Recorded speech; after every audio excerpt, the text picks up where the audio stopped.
How to apply native collagen. Remove makeup and thoroughly cleanse the skin before applying the collagen.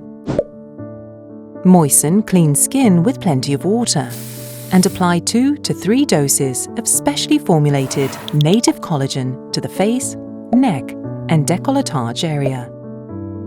Gently smooth the gel over the skin with delicate upward strokes. Start from the décolletage, moving upwards to the neck, lower face, until you reach the forehead. Use smooth, delicate movements, taking care not to pull or stretch the skin too much. Massage carefully until the gel is completely absorbed. Collagen needs water to be applied properly.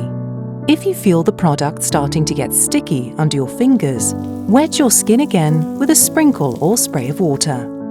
Native collagen gives your skin a gradual protein boost, without the need for injections.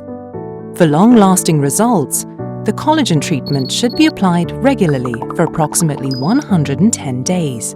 This is the usual time required for the physiology of your skin's collagen structure to be fully replaced. Finish each application by gently dabbing your skin with the tips of your fingers. Massage and pat the area around the eyes, following the circular muscle around each eye. After a few minutes, you will feel a light tightening and firming of the skin. This means that the collagen has been absorbed and your skin is ready for your favorite face cream. Native collagen has a lasting, visible effect, lifting and smoothing your skin. Empowered by the latest achievements in biotechnology, we formulate our products especially for you.